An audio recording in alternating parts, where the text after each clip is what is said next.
So let's consider the basic algebra of complex number system. Right, basic algebra of complex number system. First, we are going to be looking at addition, multiplication, conjugate, and the rest. So we say that typically a complex system is represented as z equal to x plus iy, right? So for when we have 2 now, we could choose to number it z1, right? So this will be z1 equal to x1 plus y1. Then if we now have z2, this is going to be x2 plus iy2, right?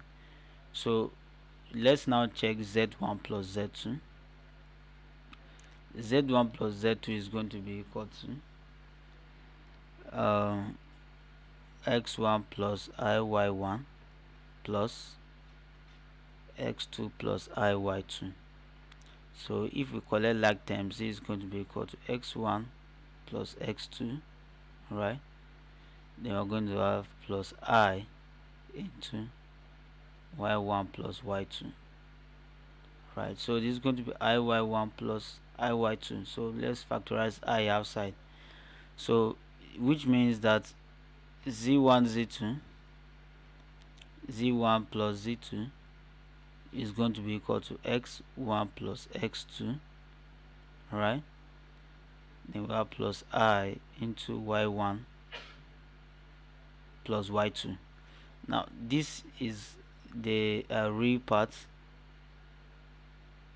and this is the imaginary part. So what this is saying is that, right, what this is saying is that if you add two complex numbers, you are going to get a complex number, right?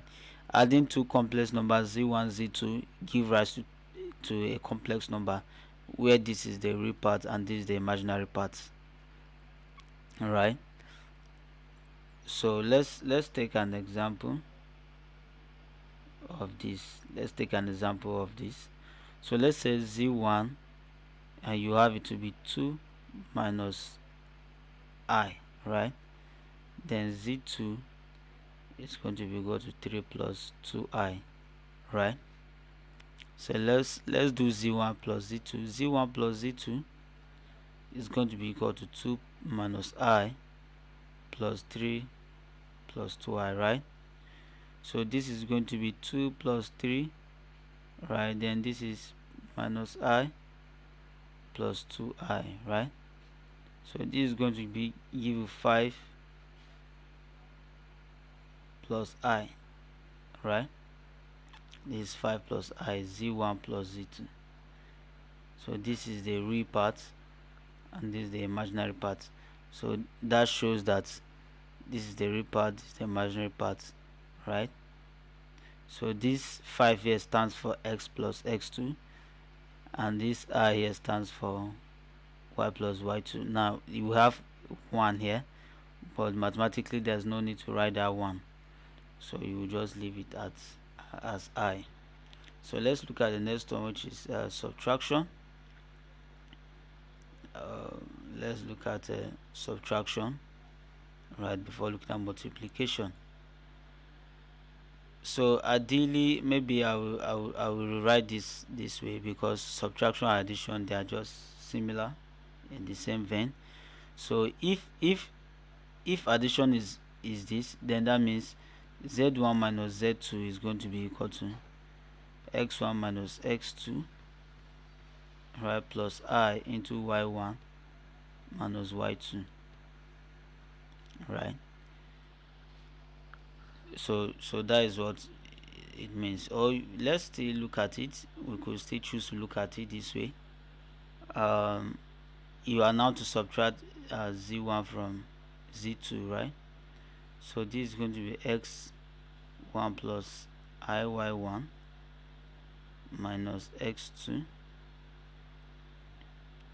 plus iy2, right? So this is going to x1 plus iy1, right, minus x1 plus iy1 minus x2 minus iy2, right?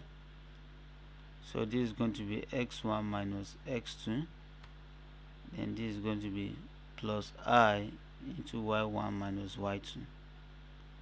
So there is it, right? z1 minus z2. So using the same numbers we used here now, let's do the subtraction for the same numbers that we used here.